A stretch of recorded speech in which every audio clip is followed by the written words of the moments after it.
एक विधानसभा सीट को जीतने के लिए 41 गो सांसद, विधायक, मंत्री दिल्ली से लेकर गुजरात, मुंबई, जहां जहां बीजेपी की सरकार है वहां के मंत्री, विधायक, सांसद, सीएम 41 गो को एक विधानसभा सीट के ऊपर उतारा जा रहा है चुनाव जीतने के लिए।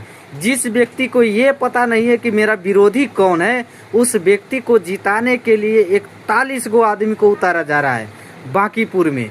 जी हाँ, आपने सही सुना।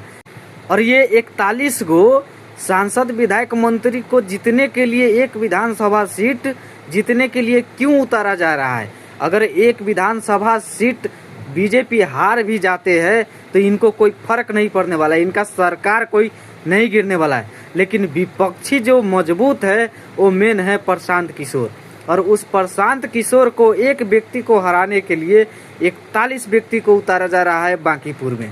और इसी उपचुनाव से पता चल जाएगा कि भाजपा की क्या औकात है, और आने वाले अगले चुनाव में भाजपा की औकात दिखाने का काम करेगा यही एक चुनाव।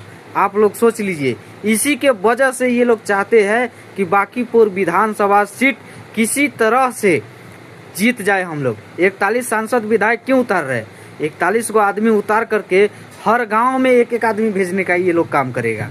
हर गांव में भेजेगा कि भैया गलती सलती हो गया, माफ़ कीजिए, इस बार जिताइए, इनको जिताइए, नहीं जिताइएगा तो दिक्कत हो जाएगा।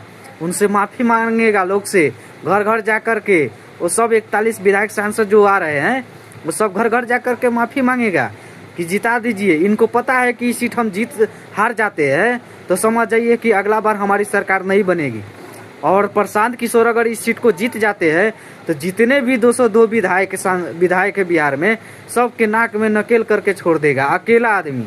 इसके वजह से इनको डर लग रहा है कि इसको किसी तरह से हराया जाए, और सब आदमी उतर करके आएंगे, गांव गांव जा करके माफ़ी मांगेंगे, पैर पड़ेंगे और किसी तरह से ये सीट जीतने का काम करेंगे। लेकिन आप लोग समझ जाइए कि बांकीपुर का जनता इतना मूर्ख नहीं है। जब से बीजेपी की सरकार बनी है तब से आपको देख रहा है कि आप लोग किस तरह से बिहार के लोगों के साथ शोषण कर रहे हैं, किस तरह से बिहारियों के साथ बंधुआ मजदूर बनवाने का काम कर रहे हैं। बिहारी एक बंधुआ मजदूर बना करके आप लोगों ने रख दिया। आप लोगों ने क्या बोला था कि जब बीजेपी की सरकार आएगी तो पूरे बिहारी को, बिहार से बाहर जितने भी बिहारी रहते हैं सबको बिहार में ला करके रोजगार देंगे। क्या आपने ये काम किया है? अरे जिस व्यक्ति को 4-4 महीना का वृद्धा पेंशन नहीं मिला है, आप बिहार से बाहर गए मजदूरों को बिहार में ला करके क्या रोजगार दीजिएगा? क्या आप काम करवा रहे हैं बिहार में? कौन सा इंडस्ट्री लगवा रहे हैं कि